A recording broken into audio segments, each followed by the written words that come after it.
Once there was a horse named Mary.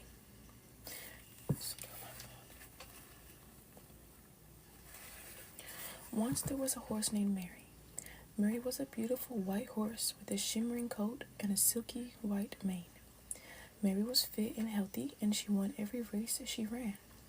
Mary was the best racing horse out there until one dreadful day.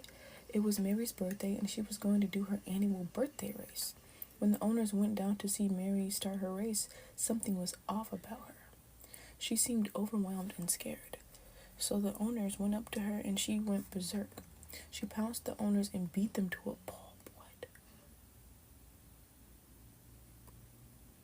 The owners were terrified. Mary stomped on their stomachs, crushing their organs and smashing their faces. Her white coat splattered with blood, and she's a white horse too.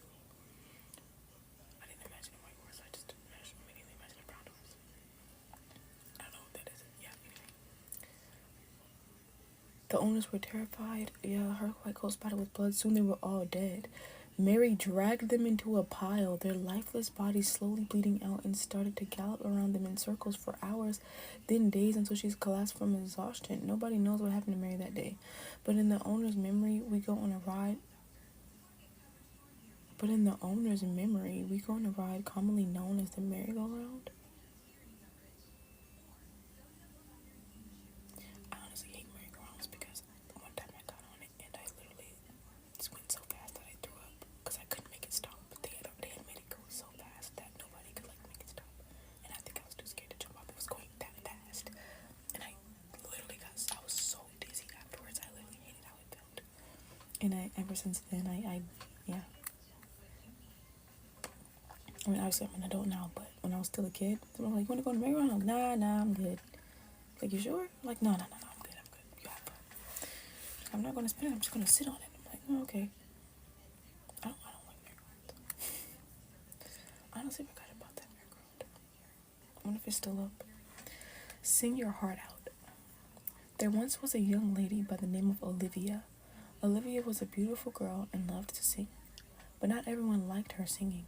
A man knocked on her door and offered to teach her how to sing. He claimed he was a vocal coach, so of course she agreed. First of all, you don't let people into your house to teach you. Okay,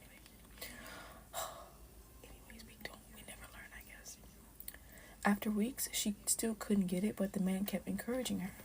Everyone on the street filed noise complaints and even called the police, but everyone became so used to it, they were able to tune it out. One day, the man called Olivia to come to his place. "Why did you call me here? We don't have a session scheduled." "Oh my God," Olivia questioned. The man turned to her and spoke. "You know I never planned on getting you to sing better. I just needed people to get used to your screams."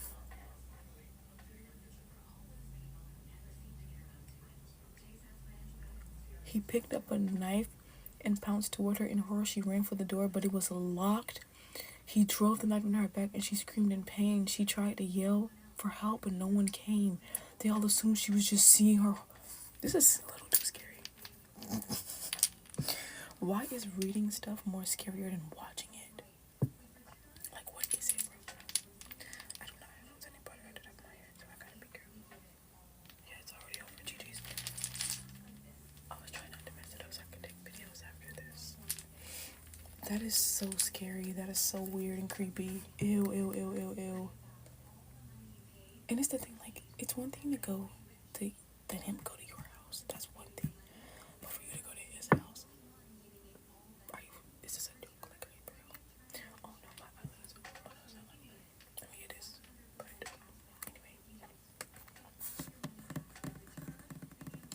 Also, thinking about Coraline, how is there no crows in that movie? I don't think I saw a single crow in that whole movie. I just feel like that would be a movie that you have crows in, but maybe the lack of crows means something. I don't know. Okay, this is another one. You finished reading? Oh, there's only 3. Okay. This one is called The Hunger. Okay, and it's longer than the other ones. One day, I was on my daily walk outside when I heard a strange noise from inside a big bush. A low growl, it filled my soul with fear, yet I was compelled to see what it was. So you're scared of it, but you want to know what it Usually when you're scared of something, you don't want to know what it is because you're scared of it. Yeah, like maybe when they first moved in, the crows were off in the distance in the trees. Or I don't know. I didn't see any crows in that movie. Anyway, a low growl. It filled my soul with fear, yet I was compelled to see what it was. Every inch I got closer, the fear only grew. Then something pounced out and bit me. I blacked out and woke up on my couch. I assumed it was a nightmare. When I woke, I was very hungry, so I stumbled towards my fridge. My arm felt sore for some reason, but it didn't hurt. I opened my fridge, but the smell of the food made my stomach turn. I knew something had expired, but the smell was completely unbearable, so I had to dispose of it. I know this is going to be so scary, I can already tell. Once I did, I decided to go for another walk. A real one at least. So as I was walking down the street, when I smelled something amazing, delicious even, I followed the smell, and it led me to a car. Inside, I saw the biggest pile of food in the seat. It smelled so good, I just had to get it. I tried to open the door, but it was locked. Wait. Hold up. Wait. Hold up, I'll be right back. I gotta help my sister. Hold up. Wait. Hold up, I'll be right back.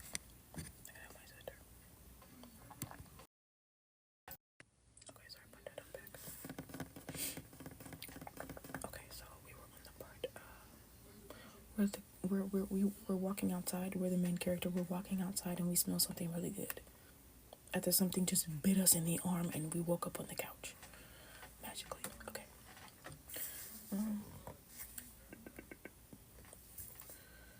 As I was walking down the street, I smelled something amazing, delicious even. I followed the smell and it led me to a car. Inside, I saw the biggest pile of food in the seat. It smelled so good, I just had to get it. I tried to open the door, but it was locked, but I needed that food. I found myself banging on the window, rage filling my soul. Eventually, I broke through the window and glass pierced my hand, but still no pain. Okay. I tore into the pile of food and started to stuff my face. It was so good, and before I knew it, it was all gone, but I needed much. I needed more, so much more. So you made a gigantic pile of food and you still need more. Something's off. I'm scared.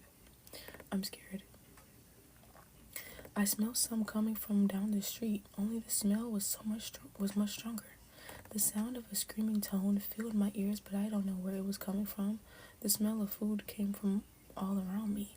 I ran toward the nearest source of the smell and dug in. The more I ate, the more the hunger grew. I saw another pile of food and bolted to it. As I was about to dig in, my vision blurred. I shook my head and took another look when I saw the face of a horrified child. The kid was only 6. I looked around and saw people looking at me in terror. When I saw my reflection in the car door, I was horrified as well. My face and shirt was covered in blood, and so was the entire street of families. What? No.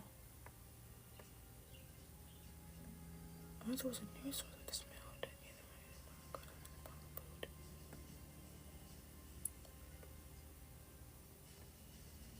The kid was only 6. I looked around and saw other people. That's scary because I feel like it's psychological and also whatever the other kind of horror is. Not necessarily gore, but like I don't know, crimes. But that one was actually scary because you have so many questions. You're like, okay, what bit us? How did we not have a bite mark? What bit us? Did I say that already? Like, what bit us? Like, what bit this guy in this story? And then the hunger, like, I think the main part is just what bit us, honestly. Because getting bit created all of this, okay? It literally did. But my thing is, why would you... Oh, this bit is alright. I don't know what's kind of tape. Why would you look into the bush? Yeah, I was scared, but I was curious. It's like, how did that work out for you? Should we do another one? I need something a little more. I need more That second one was scary though. I can't remember what it was called. But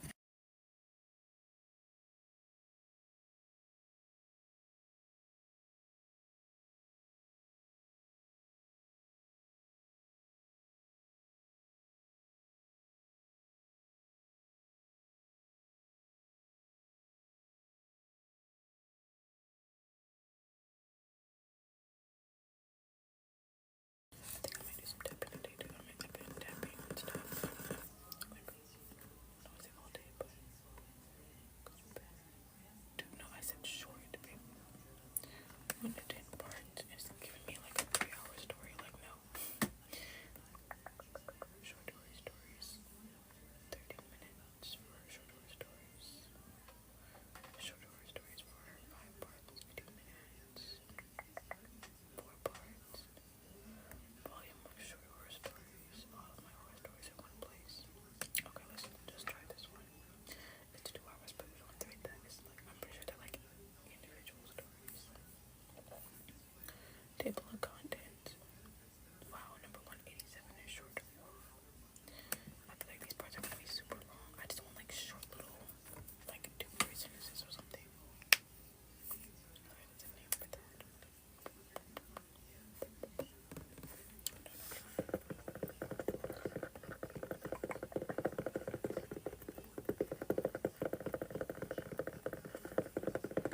What is going on?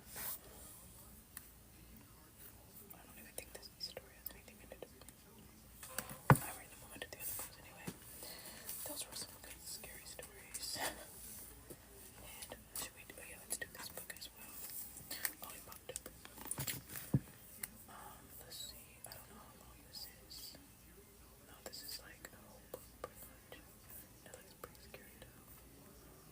When you are awakened by the body rushing you out of the nightmare and into the world again, you awake with a strong paranoia. Then you see her. Oh no, that's really scary. I mean, it wouldn't be bad, but like, I can't read stuff about like darkness because I'll get scared of the dark. I don't know if that makes any sense. That I won't show it, but that lady thing on that screen right there was like so scary.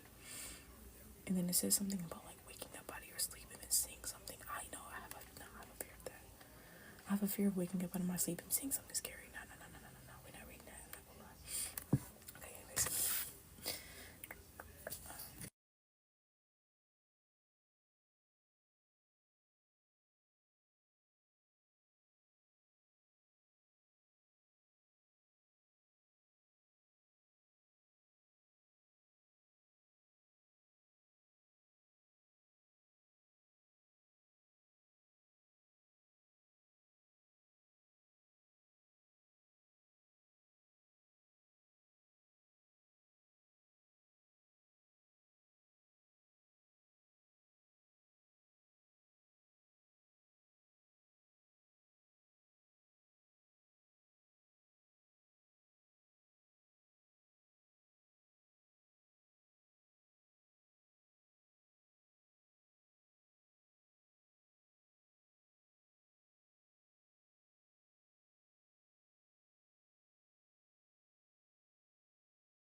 other parishioners and Edward and Eleanor had spent several days together at the Haddon Hall Hotel in Atlantic City, where they were seen splashing around in the ocean.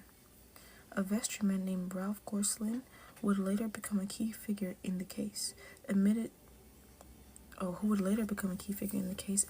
one of his colleagues had gone to Reverend Mr. Hall and in a friendly spirit spoken to him about the gossip and suggested to him that measures of some sort be taken to put an end to the unpleasant situation. Measures of what sort? What kind of measures were taken to put an end to the gossip? One of the most well-traveled tales involved a summer retreat at Point Pleasant for the women of the congregation. On the first day, Frances had accompanied the group down the shore to help them settle in.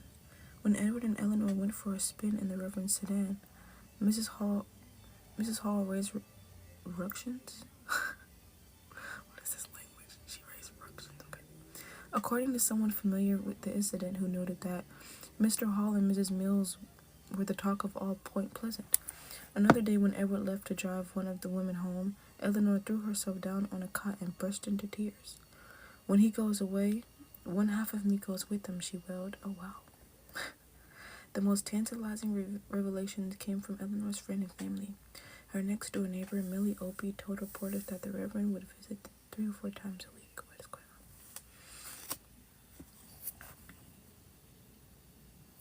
I had to do the puzzle piece.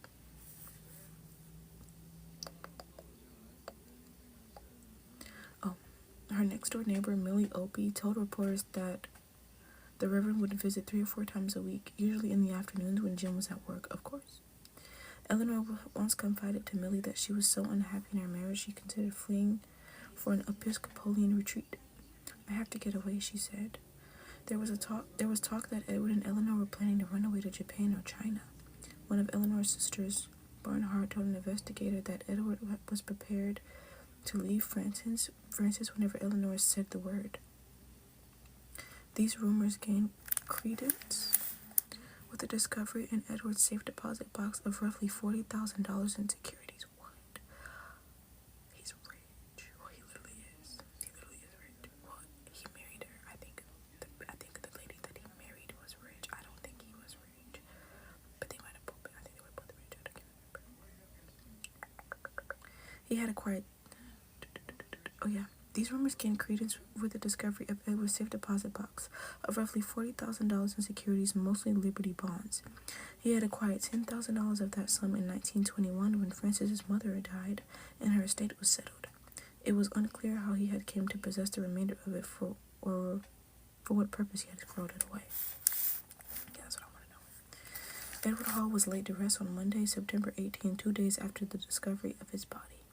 Although Jim Mills did not attend, parishioners filled the pew of St. John's for his funeral, and it was noted that the majority were women. A hush came over the congregation as Frances Hall walked slowly into the church, escorted by her brothers, Henry and Willie Stevens. Purple asters, pink carnations, and multicolored orchids adorned her husband's casket. She settled into a pew and lowered her head, keeping it bowed even as she rose to the chords of the opening hymn. Hark, hark, my soul. That's the name of the chapter. After a brief and simple service, the funeral party pushed past a crowd of some 200 onlookers, including a small army of photographers who furiously snapped away as Henry shielded his sister from the cameras. Three limousines and a hearse soon departed for Brooklyn, where Edward was interred in the Stevens family vault at Greenwood Cemetery. As his body was sealed away for all eternity, Frances steeled herself. She didn't shed a tear. Wow.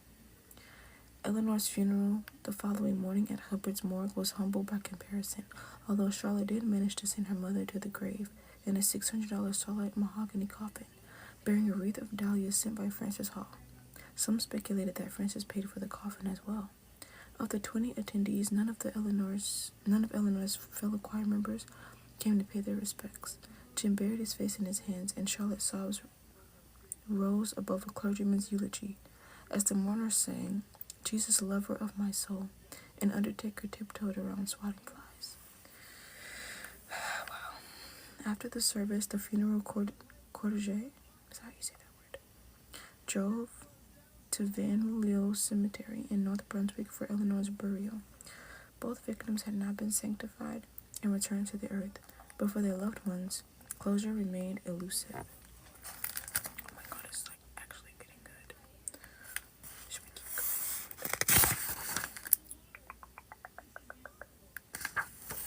Let's keep going. Chapter 7. Billy Goat, Billy Goat. One of the first tasks of the authorities was to stitch together a timeline of Edward and Eleanor's movements. They established that sometime between 7 and 7:30 on the night of the murders, Eleanor ran into her neighbor Miller Opie. She asked Millie's opinion of the new polka dot dress she was wearing. She'd made it herself, trimmed with the same ribbon Edward had used to tie Christmas gifts for Eleanor. Millie, who owned a phone that Eleanor sometimes used, told Eleanor that Edward had called earlier that afternoon and left a message. Eleanor went home, where she saw Charlotte preparing to leave for a visit with her aunt.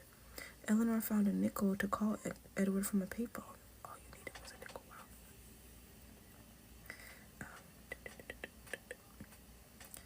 At the grocery store around the block, telling Charlotte to wait for her. The grocery overheard Eleanor planning to meet someone. Why is everybody in this town in everybody else's business? You heard her, she's a married woman, and you heard her talking to some man about making plans, and someone, I overheard it. Why are you in her business? That's what I'm trying to figure out. Minutes later, back at the house, Charlotte was already gone, never to see her mother again. Eleanor then caught a trolley a few blocks away. Meanwhile, Edward was seen walking along George Street away from the Hall mansion. "It's a fine day, isn't it?" he remarked to a married couple who sat in the porch across from St. John's. Eleanor was next seen getting off a trolley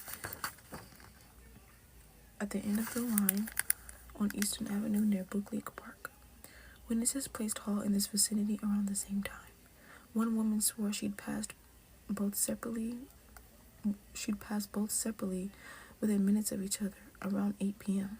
Each was walking in the direction of the Phillips farm, Eleanor in a dreadful hurry, Edward with his hands in his pockets.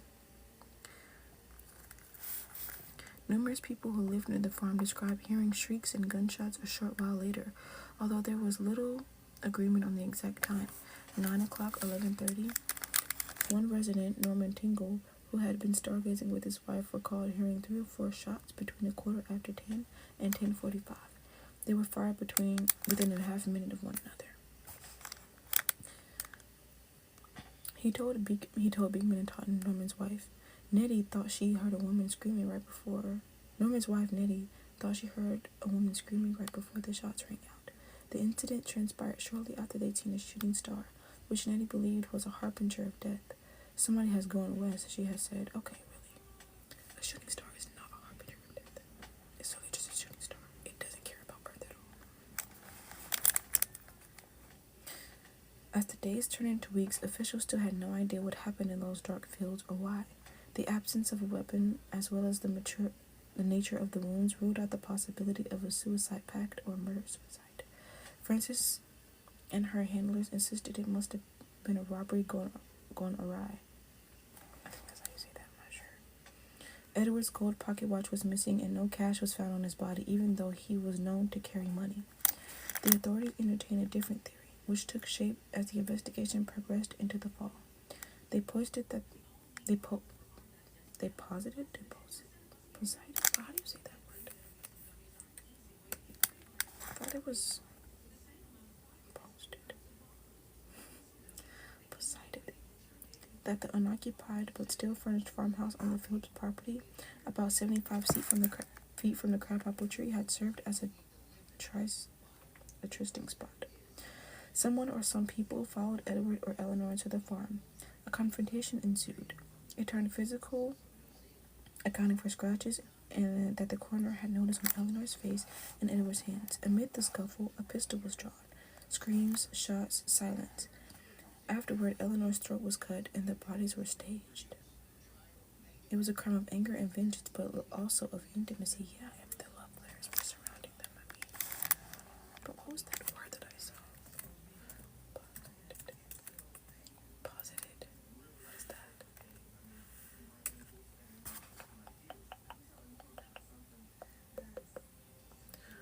Oh, posit. Assume as a fact or put in position. Okay, they were put in position.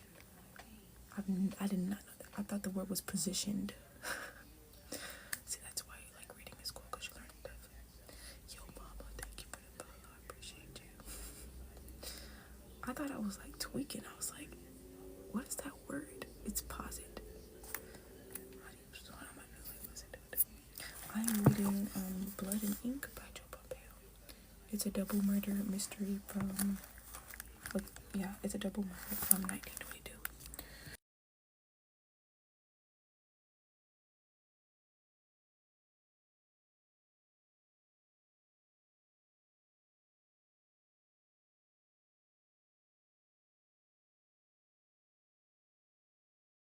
Okay, I guess I didn't know that, the word deposit was like the base word was a word, actual word. It's just like, it's deposit, but without the D, it's posit. I've never heard that used in a sentence before. It means to put in a position, or place, or to place something. Okay, we're almost done with this one. As the days turn into weeks, the authorities entertained a different theory, which took shape as the investigation progressed into the fall. They posited with... Oh, yeah, I already read that part. Okay, I'm just going to stop there. But I'm really curious who did it. Okay, I don't know. And then he said the shots were like 30 minutes apart. They would fight within a half minute of one another. But like, I don't know, it's just really... I gotta just keep reading it because some stuff's not making sense and whatnot. So, okay, let's read something a little less scary. I'm kind of scared. I know it's Halloween and that's kind of the point. I'm supposed to be scared, but like, I just read some scary stories on Wattpad if you're just tuning in, and those could be shaken up, So first, let's read this one. I'm curious. I feel like it's a silly book. A silly book.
Frank the Seven-Legged Spider by Mikio Razzi.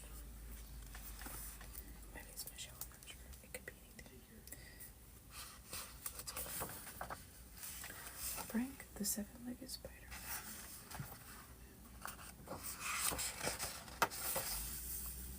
Frank likes being a spider. He likes making beautiful webs. Okay, buddy. That's interesting.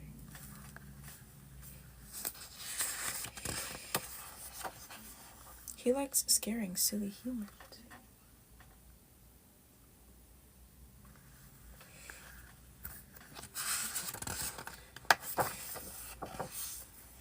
But most of all, he really likes having 8 legs.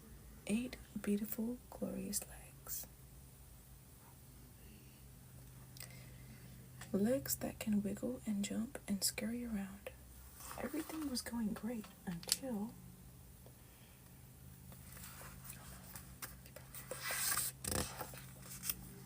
he woke up missing a leg. He just was missing when he woke up. What are you talking about? No. How do you just wake up and the leg is missing?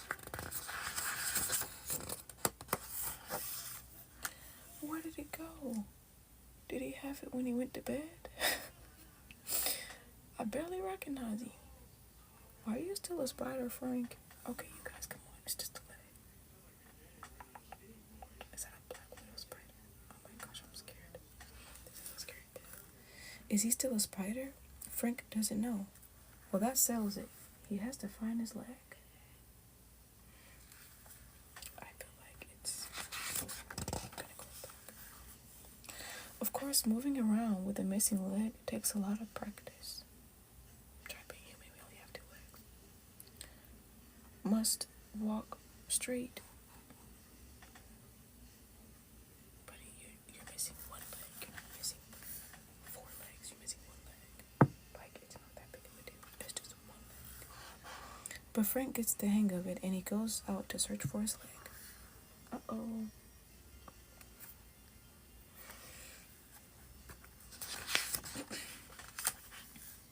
Oh, is Frank's leg here? Up in the strange tree? No, that's not my leg.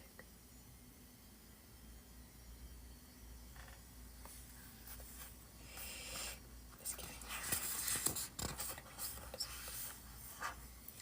Is it here? Underneath this squishy rock? What rock? You mean the bird? I'm still looking for a rock. No, that's not my leg.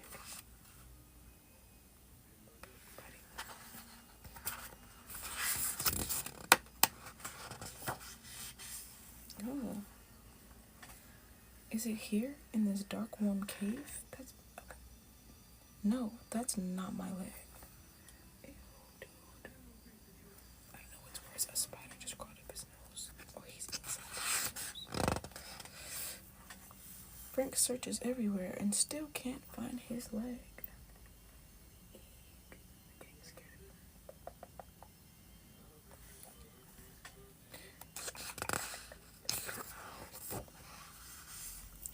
What is he now? He doesn't know.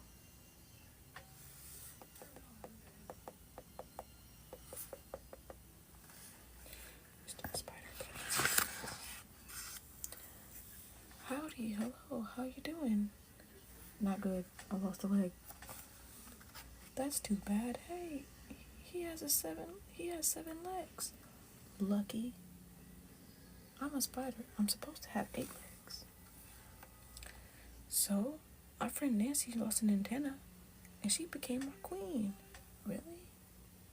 I like this. I like the format of how it's like comic book stuff or whatever. Going across the page. I suppose I can still make beautiful webs. Does it come off? I'm scared. I can still wiggle my legs and jump and scurry around. That must mean I'm still alive. Spider! Hey, do you want to see something funny? Okay, what is it?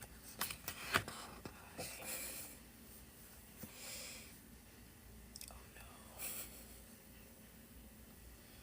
Spider. Why is he having out for that guy? It's been that same guy this whole time. He literally has out for that guy.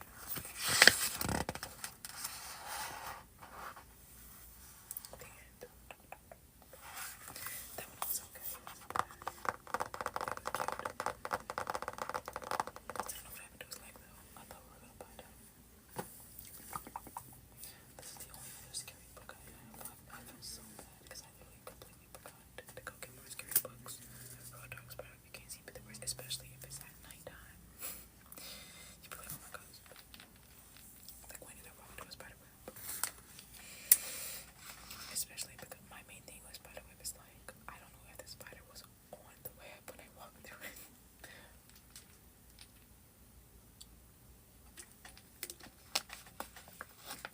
But I've never walked through a spider web and then had something crawling through my hair, so. Okay. Albert's Halloween. The case of the stolen pumpkins. Perpetrated by Leslie Tyrant.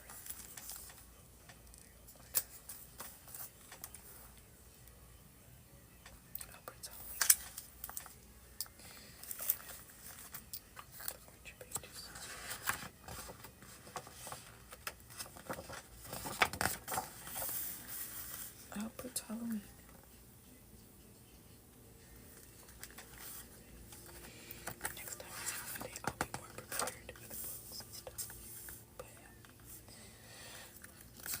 Happy Halloween birthday. The Case of the Stolen Pumpkins, Exhibit A. I can already tell I'm gonna like this book. Because it's a lot went into it. Like, what? That reminds me of those little pumpkin candies. They're like candy corn, but they're pumpkins. Those things are actually not bad. Top priority. October 31st, 5 p.m. Miss Maple, Shamrock Holmes, and Sam Slade. Please come quickly. Meet me in Passy Pig's Pleasant Valley Pumpkin Patch. I learned from an unidentified source that all the pumpkins shown in Exhibit A have been stolen. It could be a trick. Our job? Elementary. We must find the pumpkins, return them to the pumpkin patch, and catch the thief before any jack-o'-lanterns can be carved or trick-or-treating can begin. Chief Inspector Albert. Yeah, we gotta find those pumpkins. I wanted to picture this here, but I didn't get it. I think I'm gonna get this on. Chief Inspector Albert and the three detectives spread out around the pumpkin patch and get right to work. They leave no pumpkin leaf unturned in their search for clues. Sam is the first to find something. Over here, I found a note.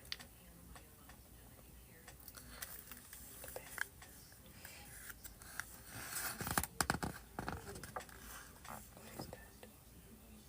It's a scarecrow with a scale forehead. Sam's light flashes on a mysterious message written on a paper bag. They read every word very carefully. Extraordinary, Miss Maple remarks. The scarecrows all appear to be scary and somewhat crooked. Wherever shall we begin? Your pumpkins can't just disappear, but where are they? They are not here. 18 pumpkins were bagged by me, all but one, as you now will see. I hid it near the scariest crow, the crooked one with the pipe elbow.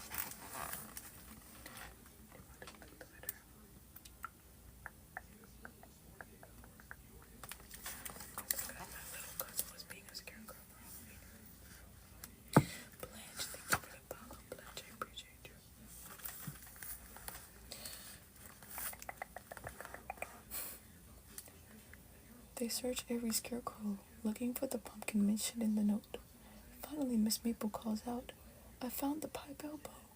At that very same moment, Albert discovers a piece of pink paper tucked into the scarecrow's right shoe, and a pumpkin next to it.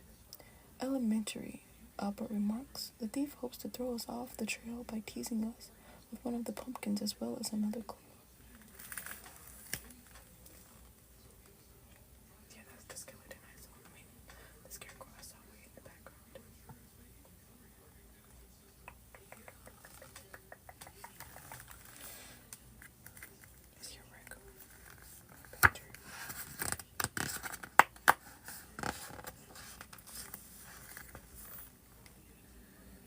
Where books are standing, row on row, between the stone heads you must go.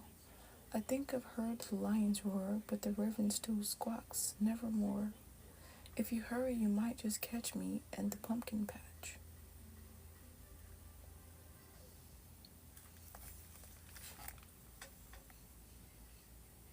Okay. Obviously, we gotta put out these words together because they're all highlighted.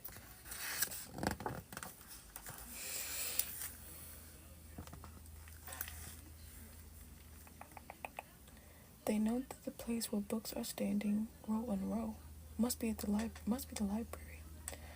But when they arrive there, they see neither a thief nor the missing pumpkins. I sense a pattern developing, says Miss Maple. Yes, Sam says. 2 notes and 1 pumpkin so far. I'll bet we find another pumpkin. Why does the library look so scary? Like, is that necessary?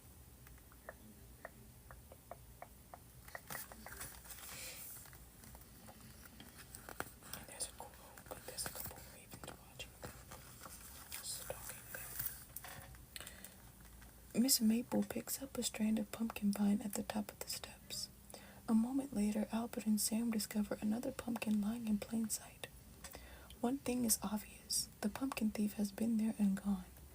Now there are 16 left to find, But why has the pumpkin thief left 2 pumpkins for them to find so easily? Meanwhile, Shamrock is onto something. He remembers the clue about the lion's roar.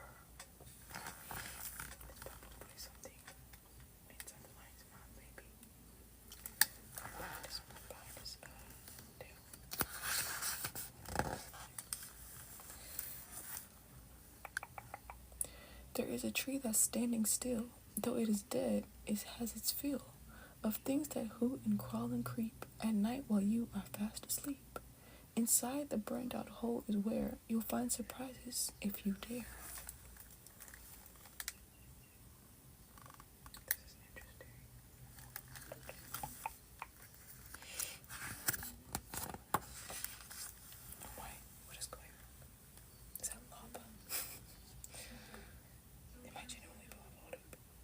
Flashback. Long ago it was a beautiful tree, but during the worst storm in Pleasant Valley history, a bolt of lightning sliced a huge hole in the trunk. A smoldering red glow from that hole could be seen long afterward. Now this dead tree is home to the creatures of the night. Give us a little backstory. Okay. It wasn't lightning. I was gonna say lightning at first, but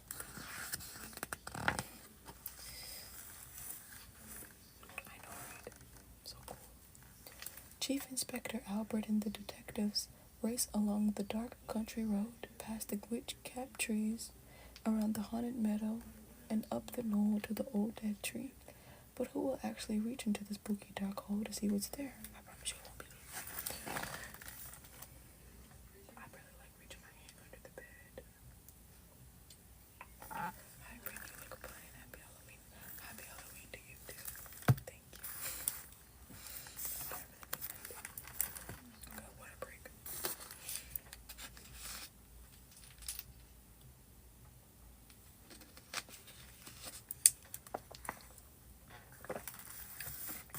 Okay, let's go.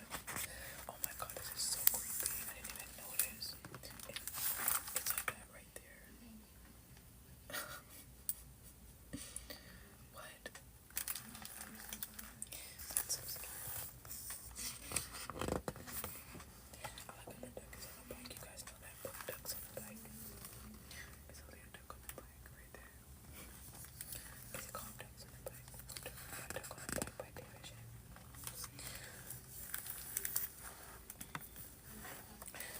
Only Albert can reach up that high. Sam, Shamrock, and especially Miss Maple are all very grateful that they cannot. Inside the hole, Albert finds an odd, twisted piece of green paper with writing on it. Hanging at the very top, next to the twisted piece of paper, resting against the tree trunk, is another pumpkin in a small black velvet bag tied with an orange ribbon. Curious, says Miss Maple.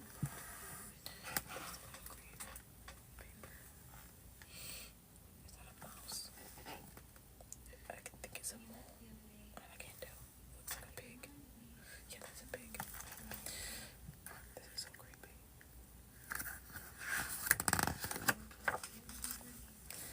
They find a spot away from the tree and gather in a tight circle around the note.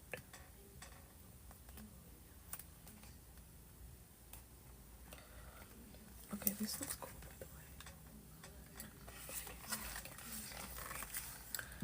First, place words that spiral around between the black bags and the ground. Now sit around the bag so tight that you can't move left or right. Chant Niwola 3 times fast, then open up the bag at last. Why?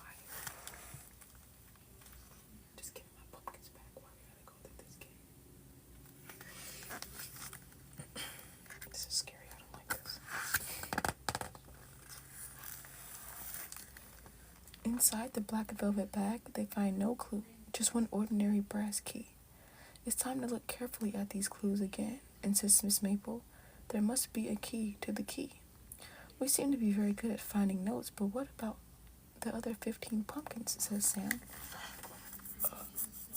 Elementary, Chief Inspector Albert says. Somewhere there is a lock that this key fits, but where, says Shamrock. They tried the bank. They tried the, what does that say?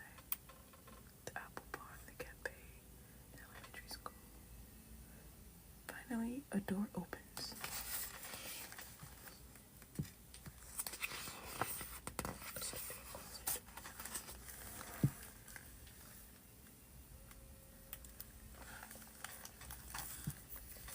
Playground letters 6 plus 20. Math will get you pumpkins plenty. If you can count from A to Z and say your letters 1, 2, 3, find letter 5, then back up 2 and see what's there in front of you. That's very clever. And the more clever, the more scary.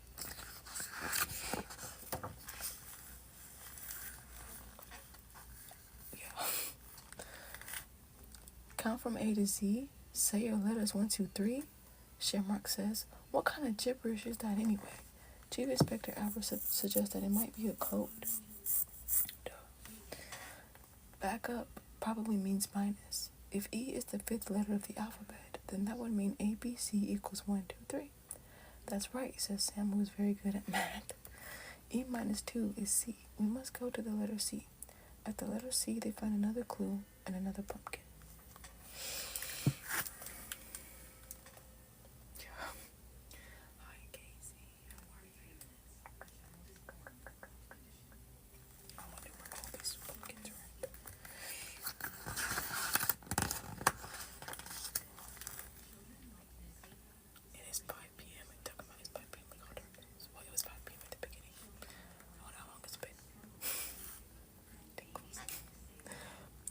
This is the spot where my game ends, and the real pumpkin hunt begins. Now you must retrace your path, work the puzzle, do the math. 4 little pumpkins you got for free, the other 14 you just didn't see.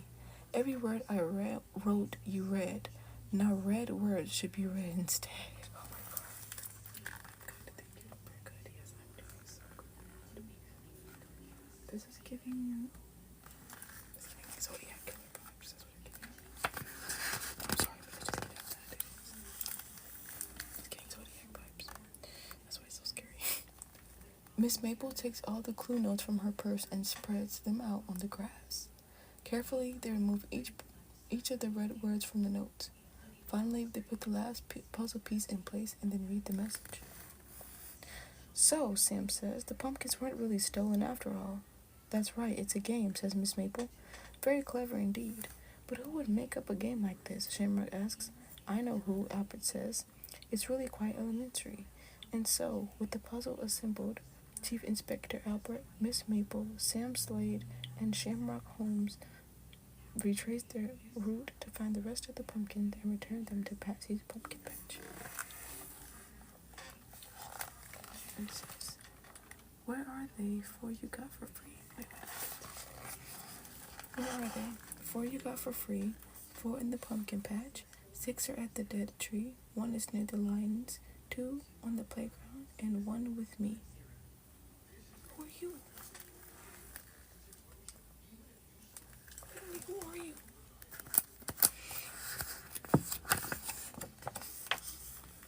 They found the pumpkins. Can you? Oh, you want me to go back to the book and look through the pumpkin? That's so stupid, by the way. You're going downtown, buddy. It's going downtown.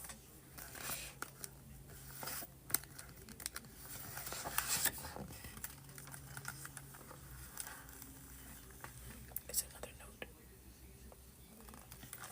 I was never reversed for you. Wow. But you must live in a different country. You must live overseas.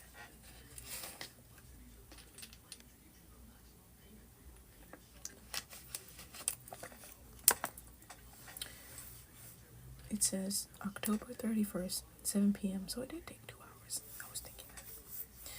Just as I surmised, the one who tricked us was none other than Patsy Pig herself, the proprietor of the pumpkin patch. It was Patsy who wrote the notes, and it was she who hid the pumpkins. It was Patsy's game all along. Disguised in a shrub costume she made herself, Patsy was apprehended at 6:58 p.m. She had in her possession the last of the missing pumpkins. It's pretty chill. I haven't really done, any Halloween stuff. Just, I did my makeup, and I thought I would go live tonight and read some scary stuff and some spooky books and stuff. So, yeah. Oh, wow. That's interesting.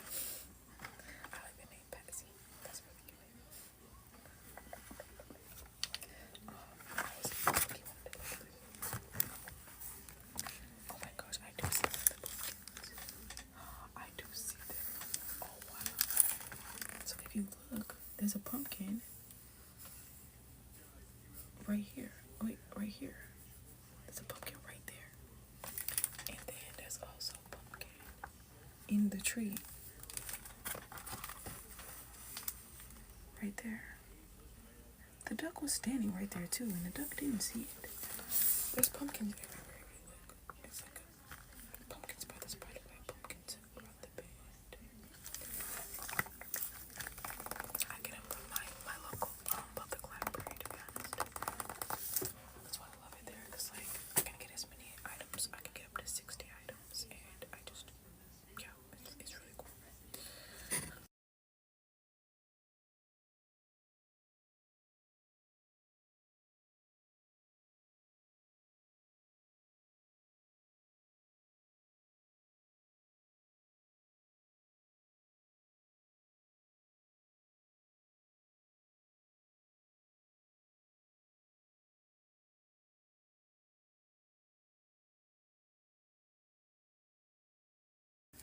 Okay, this is gonna be the last book. I really just am curious what this book is about. It just says return. That is so sweet. I love that for you, and it's so peaceful for you to read them to us. Oh, that's so nice. Thank you.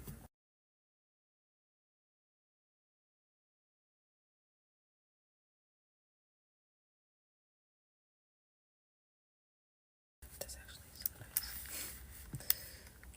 My parent. Oh wow. Okay. This is a vibe already. It's gonna drop. It's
It does have a description.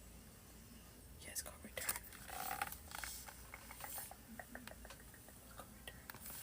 It does have a description. I'm gonna read the description. Maybe that will be more helpful.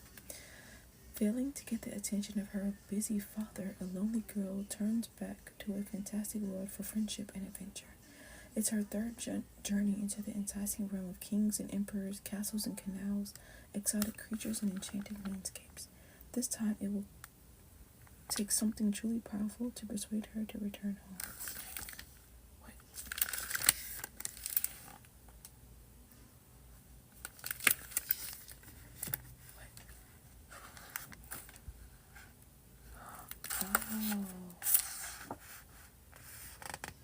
Oh. Okay. Because if you look, this is the daughter and the dad. I thought she belonged in that world. I really did not understand that. I missed it completely. But so this is a Coraline type of situation, except it didn't go that bad. He's literally working. He's too busy to play. She has the kite and the ball. She wants to play outside. Like, come on, Dad, play with me. And he's like, I can't. I have to work. She finds this secret door, this little